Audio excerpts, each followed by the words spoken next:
NKRI harga mati. Itu adalah ungkapan patriotik ataupun semboyan patriotik dari masyarakat ataupun rakyat Indonesia. Pada kali ini sahabat, saya akan bereaction berkenaan dengan peralatan tempur yang mana dengan peralatan terbaru ini Indonesia berhasil menggegerkan dunia dengan bertajuk Indonesia makin disegani berkat peralatan tempur canggih terbaru.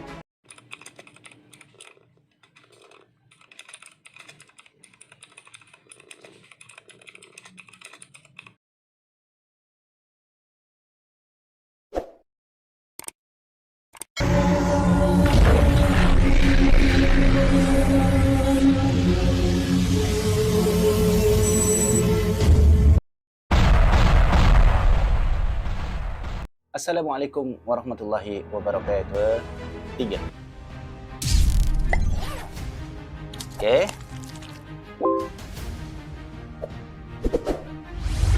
Sebagai garda terdepan dalam memberikan perlindungan bagi Indonesia, dunia militer memang harus memiliki sokongan dana yang memadai. Meskipun setiap kali pengumuman anggaran militer dari Kementerian Pertahanan diumumkan, hal itu pasti tidak jauh dengan kontroversi. Entah itu dibandingkan dengan anggaran kesehatan atau pendidikan, anggaran fantastis Kementerian Pertahanan selalu saja dinyinyirin oleh netizen Indonesia. Padahal anggaran fantastis yang ya harus gimana sahabat ya, mesti dalam suatu keputusan itu mesti ada pro dan kontra. Itu sebagai negara demokrasi, kita harus menerima dengan lapang dada. Terus mencapai triliunan rupiah untuk Kementerian Pertahanan tersebut, jelas-jelas dilakukan agar militer Indonesia tidak tampak lemah. Karena nggak ada dong yang mau kalau militer kita tampak lemah dibanding negara-negara lainnya. Biasanya anggaran ini dipakai untuk berbelanja alutsista untuk tiap sektor darat, laut maupun udara. Nah, hari ini mari kita sama-sama menengok penggunaan anggaran ini pada alutsista terbaru Indonesia. Pada video berikut alutsista terbaru dan tercanggih milik militer Indonesia. Yang pertama, mari kita mulai dari TNI Angkatan Darat. Sebagai salah satu bagian TNI yang berfokus pada perlindungan daratan Indonesia, tentu saja Angkatan Darat Indonesia tidak pernah ketinggalan dalam mendapatkan alutsista terbaru untuk digunakan. Dalam berbagai berita yang dimuat, setidaknya ada beberapa alutsista terbaru yang dimiliki Angkatan Darat Indonesia. Ini 2019 sahabat. Tapi ini 2019 ya. Indonesia yang digunakan untuk menyerang ataupun bertahan. Untuk alutsista jenis penyerang, TNI Angkatan Darat memiliki beberapa nama baru, seperti Meriam Caesar 155. Meriam yang berasal dari Prancis ini dibeli Indonesia dengan kisaran harga 54 miliar rupiah per buah. Dan Indonesia setidaknya memiliki 37 buah Meriam Caesar 155. Jadi ya, jika dihitung-hitung, untuk senjata ini saja, Indonesia sudah menghabiskan lebih dari 2 triliun rupiah. Nah, sebagai alutsista pendukung TNI Angkatan Darat yang baru, Meriam Caesar ini memiliki kemampuan yang luar biasa. Seperti jarak tembakan yang mencapai 40 km, kecepatan menembaknya 6 peluru per menit, hingga pengoperasian Sebentar. yang luar biasa. Seperti jarak tembakan yang mencapai 40 km. Jarak tembakan yang mencapai 40 km. Kecepatan menembaknya 6 peluru per menit. Hingga pengoperasian segala medan seperti hutan, pantai maupun perkotaan bisa dilibas habis oleh Meriam Caesar 155 ini. Selanjutnya untuk alutsista terbaru TNI Angkatan Darat masih dari jenis meriam juga nih. Untuk menemani Meriam Caesar tadi, Indonesia juga memiliki meriam GSM 109 buatan Belgia yang bertipe self-track propel howitzer dengan jangkauan tembakan 18 km. Emang jaraknya terdengar lebih cupu dari jarak tembakan meriam sebelumnya. Namun bukan berarti meriam GSM 109 ini tidak berguna atau habisin anggaran doang. Karena dari segi penggunaan meriam yang satu ini memang disediakan untuk pertarungan jarak dekat. Jadi meriam yang pertama tadi itu untuk jarak jauh, meriam yang satu ini untuk yang jarak dekat. Lalu selanjutnya ada MLRS Astros 2 MK6 LMU. Alutsista yang dibeli Indonesia dari negara Samba, Brazil, merupakan mobil peluncur roket canggih yang memiliki kemampuan menakjubkan, seperti kecepatan menembak 32 roket dalam waktu 6 detik. Dan juga jarak nembak hingga Sebentar, 32 roket dalam masa 6 detik. menembak 32 roket dalam waktu 6 detik. Wow. Masya Allah. Dan juga jarak nembak hingga 300 km. Alutsista 300 baru ini kilo. dianggap sebagai salah satu peluncur roket tercanggih yang dimiliki Indonesia. Dan juga disebut-sebut sebagai pemain kunci bagi negara kepulauan karena jarak tembaknya yang sangat jauh. Jadi wajar aja jika Indonesia memiliki setidaknya 63 unit dari MLRS 63 unit, Astros 2 bro. MK6 LMU ini.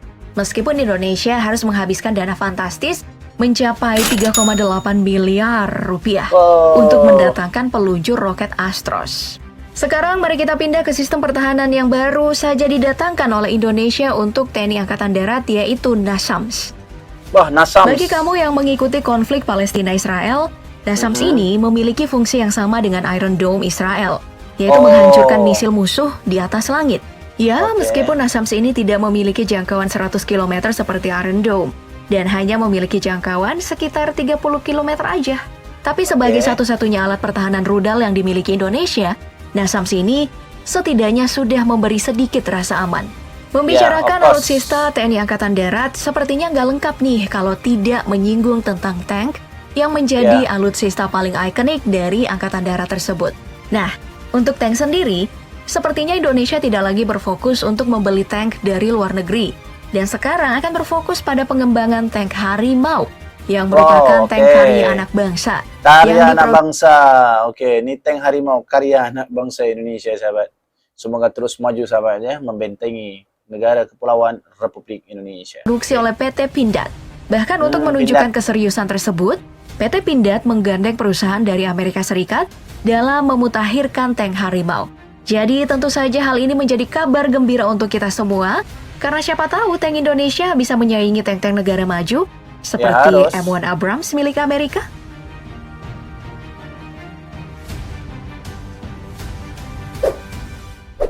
Dari Angkatan Darat, sekarang mari kita pindah ke Angkatan Laut. Untuk Angkatan Laut sendiri, alutsista terbaru yang dimiliki pada sektor ini juga ada berbagai macam. Dan hebatnya lagi, rata-rata dari alutsista baru pada Angkatan Laut adalah murni karya anak bangsa. Alutsista pertama datang dari jenis kapal selam, di mana Indonesia memiliki kapal selam terbaru, yaitu KRI Alugoro 405. Kapal selam yang baru diresmikan pada tahun 2019 ini merupakan kapal selam karya anak bangsa yang dibuat di Surabaya, tepatnya di dermaga kapal selam PT PAL Indonesia, atas kerjasama Indonesia dengan pemerintah Korea Selatan. Secara spesifikasi, KRI Alugoro 405 ini memiliki panjang 61,3 meter dengan kecepatan mencapai 11 knot atau 20 km per jam. Dari segi kemampuan penjelajahan, kapal selam ini bisa melakukan penjelajahan selama 50 hari dengan membawa 40 awak kapal. Nah, untuk persenjataannya sendiri, Alugoro 405 dilengkapi dengan torpedo Black Shark yang bisa mengejar target sejauh 50 km. Jadi, dari segi penjelajahan dan pertahanan, Alugoro 405 ini ya udah cukup mumpuni. Selanjutnya, selain dari kapal selam, ada juga nih alutsista baru Angkatan Laut berjenis landing ship tank yang bernama KRI Teluk Yutefa 522 yang menghabiskan dana sebesar 160 miliar rupiah. Alutsista yang diresmikan pada tahun 2021 ini merupakan alutsista laut yang berfungsi sebagai mesin pengangkut kebutuhan militer seperti tank, kendaraan perang, transporter hingga helikopter. Sebagai negara kepulauan, landing ship tank seperti ini memang menjadi salah satu kebutuhan utama untuk melakukan perlindungan diri saat menjalankan tugas. KRI Teluk Yutefa 522 ini dilengkapi dengan berbagai senjata. Mulai dari meriam Bofors kaliber 40, Cannon PSU kaliber 20 mm, hingga senapan mesin berat kaliber 12,7 mm. Ya, setelah melihat kedua alutsista terbaru milik Angkatan Laut ini, sepertinya suatu saat nanti Indonesia bisa nih jadi sentra produksi alutsista laut dunia. Insyaallah. Amin. Amin.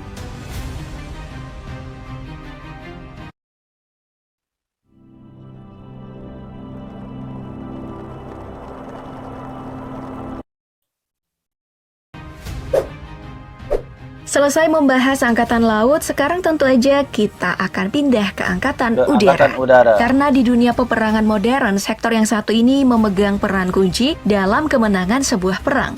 Jadi, Wajar saja jika Angkatan Udara memiliki titik spesial dalam langkah modernisasi alutsista pemerintah Indonesia.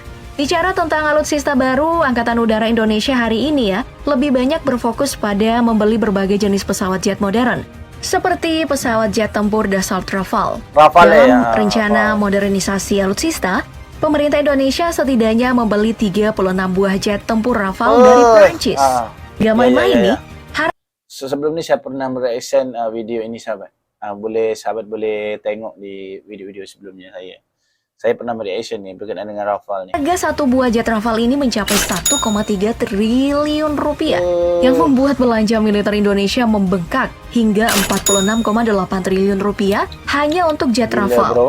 Ya, memang terdengar sangat boros, tapi jangan salah, karena jet Rafale ini merupakan salah satu yang terbaik dengan spesifikasi yang mencengangkan. Mulai dari kecepatannya yang 2.390 km per jam, hingga memiliki radius tempur lebih dari 1.800 km. Dari segi persenjataan, jet Rafale ini dilengkapi dengan senjata seperti Jihad 30 mm 791 Cannon yang merupakan senjata mesin kaliber tinggi untuk pertarungan udara. Selain itu, persenjataan Rafale juga dilengkapi dengan berbagai sistem misil, seperti misil udara ke udara, MBDA Meteor, dan misil udara ke darat GBU-12 Pathway 2. Dari Rafale masih ada nih alutsista berupa jet tempur lainnya yang memperkuat Indonesia, seperti jet tempur F-15EX milik Amerika. 15EX. Dalam perjanjian jual beli, Menteri Pertahanan Pak Prabowo dengan pihak Amerika, Indonesia memboyong 15 buah jet tempur tersebut dengan harga 1,6 triliun rupiah per buah. Jadi jika dihitung-hitung nih ya, pemerintah kita itu udah menghabiskan 24 triliun rupiah untuk menghadirkan jet tempur F-15EX. Secara spesifikasi, jet tempur ini memiliki salah satu yang terbaik dan tercepat. Karena F-15EX bisa menembus kecepatan hingga lebih dari 3.000 km per jam. Dalam segi persenjataan, F-15EX ini juga dilengkapi dengan peluncur misil yang digunakan untuk menaklukkan target darat dan juga udara. Nah, canggihnya, peluncur misil dari F-15EX ini bisa menargetkan dan mengunci sasaran hanya berdasarkan dengan penggunaan radar. Jadi, si pilot nggak perlu lagi berputar untuk mengunci objek secara jelas untuk melakukan tembakan. Oke sahabat, pertanyaannya, kenapa ini? Akhirul kalam, wassalamualaikum warahmatullahi wabarakatuh.